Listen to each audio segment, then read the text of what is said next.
I'm Bob Megna. I'm the New York State Budget Director. The governor has designated me to chair today's meeting. First order of business is to welcome everyone to the meeting, and I'd like to welcome Mayor de Blasio and City Controller Stringer to their first Financial Control Board meeting, and Controller DiNapoli to maybe his 10th or 12th, I don't know how many. And then I'd also like to welcome the board members and the staff representing the state legislature. I would note, again, why don't we, rather than have me mispronounce their names, why don't we go around and have people introduce themselves? Norman DeLewis, Jay Lifton, Doreen Emmonsara. Dean Fullahan, Tim Mulligan. Tony Shoris. Scott Stringer. Bill de Blasio. Bob Megna? Jeff Summer, Tom DiNapoli. Ken Blywells. Lawrence Golub. Jeff Hallis, John Levin. All right, that went very well. You know, after 3 times, I've gotten good at this. I will now entertain a motion to approve the minutes from the last meeting of the annual board, which was held on July 23rd, 2013. These minutes were previously distributed for comment. Do I have a motion? So moved. Do I have a second? Second. All in favor? Aye. Aye. The motion passes. With that, we can get directly to the main order of business, which is a review of the city's financial plan. And I'd like to ask Mayor de Blasio to present his 4-year financial plan. Thank you very much, Bob. Want to thank you and the governor for the very constructive, positive working relationship we've had on budget matters and so many other matters, and thank you for your leadership of this panel. I'm just going to give some very broad comments on the city's fiscal status, and I'm very pleased to be doing that at a moment where we're in a fiscally sound dynamic. I want to acknowledge and thank all of the members of this board for all they do for the city and for the state. Of course, Comptroller Tom DiNapoli and Comptroller Scott Stringer, both who've been crucial partners in all we do. Lawrence Golub, Jeff Hallis, and John Levin, thank you. And of course, Jeffrey Summer, the Executive Director. I want to thank all of you for what you do as part of this important body.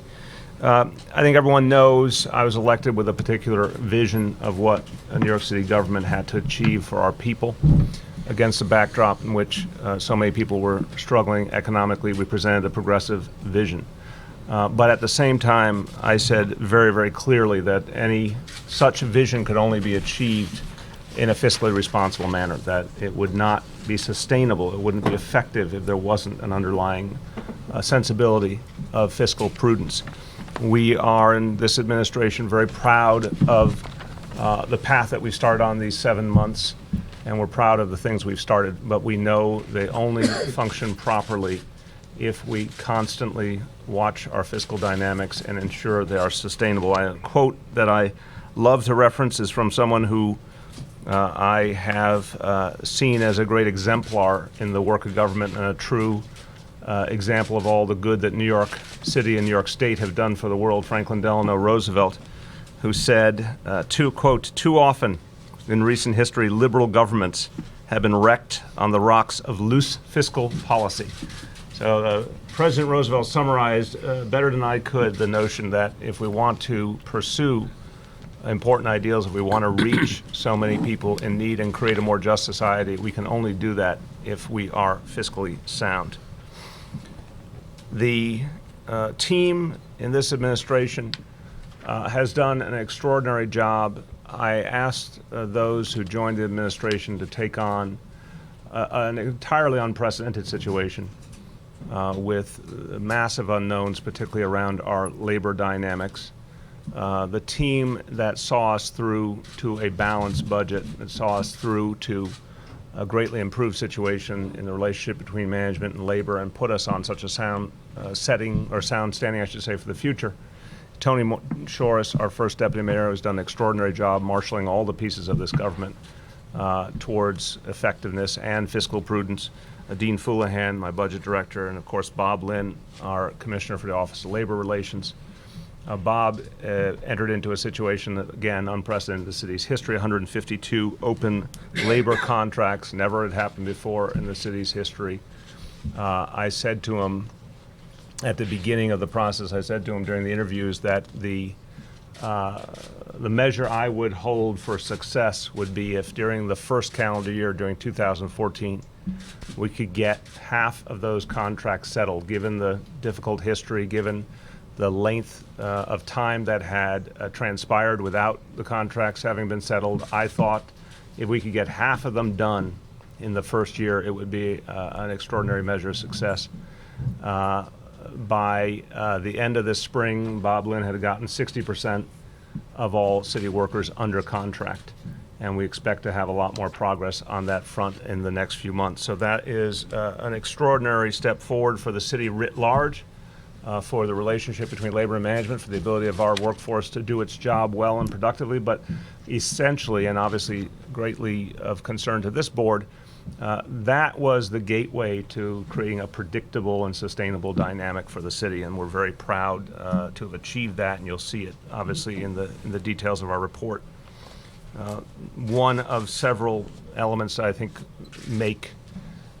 paint a picture of something very positive for the city's fiscal standing. We are very, very appreciative to the state of New York for the aid we received in the budget process, an unprecedented level of aid for our school system and aid we desperately needed to address the needs of our 1.1 million students.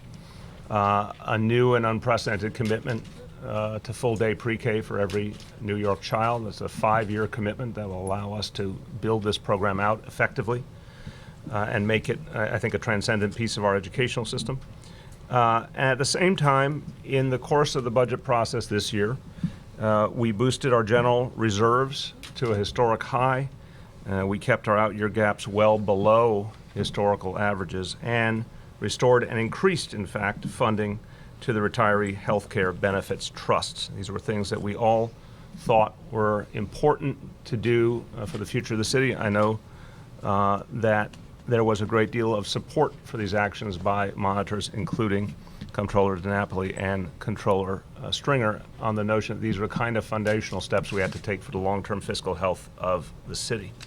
I would also note that the core partner in city government, the City Council, has been a real partner in all we've done, that there's been an atmosphere of cooperation, collaboration. We had one of the earliest budget agreements in recent years this past June.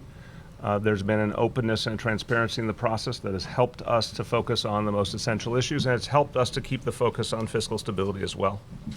And that spirit of cooperation with the City Council, again, was foundational in a different front, on a different front in our relationship with labor, to success. The attitude we took towards our city's workforce was that we had a series of challenges we had to resolve together, that we could do it collaboratively, that we needed to find cost savings, that we needed to look to the long-term needs of the city, that we would be fair in the process, but we had to be mindful of the future. I think our workforce met us fully with those expectations. We ended up with contracts that were absolutely fair to city workers, but fiscally prudent and sustainable, and got to some of the challenges that had long gone unaddressed, most notably the deep increases that we had experienced in healthcare costs. A lot of us have looked at this issue over the years, and it was plain to see that we could not continue on a path of ever-increasing healthcare costs for our municipal employees. We had to break that pattern. We had to find a productive way forward. We reached an agreement, an unprecedented agreement with the Municipal Labor Committee to significantly reduce healthcare costs. It involves a guaranteed and enforceable plan to achieve $3.4 billion in savings through fiscal 18, and then approximately $1.3 billion in savings every year thereafter. We think this was an achievement unto itself. We think it's also going to open the door for additional savings as we move forward. Again, 60% of the workforce covered now by contracts, a very clear pattern in place. We think that's going to allow us to move quickly to close a number of other contracts. In terms of oversight, obviously this board plays a crucial role, as do the rating agencies. We've been blessed to have received very powerful and positive responses from the rating agencies confirming we're on a strong and stable fiscal path. Standard & Poor's, for example, said the city, quote, now has an element of certainty in its financial plan that it lacked in the past when labor settlements and associated wage and benefit increases were unknown. And a good friend of mine sitting to my left said in his report on the budget released this week that we have put New York City on a responsible path. So we're pleased that the efforts we've undertaken have been duly recognized and affirmed by key monitors. We also have a great measure from the marketplace. The recent bond sale was a great success. Demand outstripped supply, and at low yields, we were able to maximize savings for the city. So all of that gives us the foundation we need for the future, and it's going to allow us to continue the work that we think is crucial to the economic health of the city going forward, to the social health of the city going forward. We're going to continue on the path of making deeper investments in education, which I think is essential to the work of creating a more just and fair society and creating opportunity for all, but it's also essential to the future of this city's economic vitality, for our business climate, for the strength of our workforce. We're going to follow through on the commitment for full-day universal pre-K. We've more than doubled after-school programs for middle school students and summer enrichment programs for middle school students, which we think will have a profound multiplier effect. As is well known, we've launched a very ambitious, but we believe attainable plan to create or preserve 200,000 units of affordable housing over the next 10 years in a city that's well on its way to a population of 9 million, that, again, to have a healthy economic climate, to have a strong business climate, as well as to be a fair and just place, desperately needs this kind of amount of new affordable housing. 200,000 units, enough to house almost 500,000 people, and that we will achieve over the next decade. And we've made major investments in public safety. Our Vision Zero program to greatly reduce pedestrian and traffic fatalities, our efforts to increase policing in some key areas of the city that have a need. We've put more police on the streets in key areas, including through an important reform of civilianization of 200 members of the NYPD, reform, again, that's been talked about for many years, finally beginning to be achieved, and one that we think is fiscally wise and we will build upon. So I'll finish by saying, this, from the point of view of this city, has been a strong start. We know there's a lot more work to do up ahead. We will be constantly looking for efficiencies and cost savings in city agencies. We're proud of the start we've undertaken, but we know this work has to be done every single day, and we know there are certainly areas where we can find cost savings going forward. Department of Education is an area of particular interest and one where we think some real savings will be found. And we intend to continue to show that a vigorous and progressive program of helping every kind of New Yorker can go hand in hand with a very fiscally prudent approach. I want to thank you for the opportunity to address you, and we've submitted the documentation to go along with it, and we appreciate your insight and support. Thank you, Mayor. Now I'd like to hand it over to Controller DiNapoli and see what comments he has. Thank you, Bob, and thank you, Mayor de Blasio, for your report. I'm joined by Ken Bleiweiss, who's our Deputy Controller for New York City. Ken and his team are the group in the State Controller's Office that monitor New York City's budget and financial plan. And Mayor, I just want to compliment you and your team for being very open and very forthcoming whenever we've had questions or looked for clarification, particularly Dean Fullahan. Just want to say thank you for making our job easier by your openness. I'll offer the following thoughts. For years, the Office of the State Controller and others have pointed to the absence of new labor agreements as the greatest fiscal uncertainty facing the city's financial plan.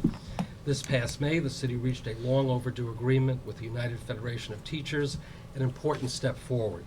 Since then, a number of other unions have reached new agreements with the city, bringing the share of the workforce that has accepted the UFT pattern to nearly 60%. The city and the municipal unions have also agreed to work together to reduce the cost of health insurance to the city by $3.4 billion through fiscal year 2018, of which $1.3 billion would be recurring savings. The city's financial plan also includes a number of new programmatic initiatives which reflect the priorities of the mayor and the city council. As the mayor outlined, these include the expansion of full-day pre-kindergarten and after-school programs funded from the largest increase in state education aid in 8 years. Of course, there is a cost to these new commitments. The city now projects out-year budget gaps of $2.6 billion in 2016, $1.9 billion in 2017, and $3.1 billion in 2018. While larger than the gaps projected by the city in February, the out-year budget gaps are significantly smaller than the historical average over the past 35 years when measured as a share of city fund revenues. While the budget gaps for fiscal years 2019 through 2021 could be larger because of the cost of collective bargaining is highest in those years, the city has a long lead time to close these gaps. The sooner the city begins the process of narrowing the budget gaps during the financial plan period, the smaller the gaps will be in fiscal years 2019 through 2021. The city will also benefit from its conservative approach to forecasting revenues, which has resulted in surpluses that have helped close budget gaps and cushion the impact of adverse events. In fiscal year 2014, for example, tax revenues exceeded the city's forecast at the beginning of the year by $3 billion. For fiscal year 2015, the city forecasts only a small increase in tax revenues, even though the economy continues to grow at a steady pace. Wall Street, one of the city's economic engines and a major source of tax revenues, got off to a good start in 2014. The securities industry reported first quarter profits of $5.3 billion, despite litigation costs that have held down profitability.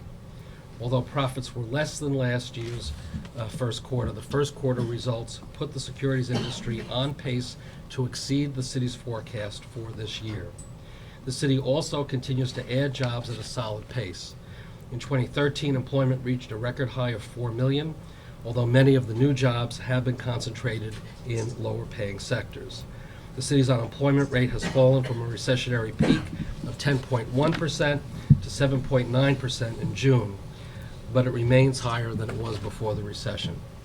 By most measures, the city's economy is much stronger today, but the possibility of an economic setback increases with each year.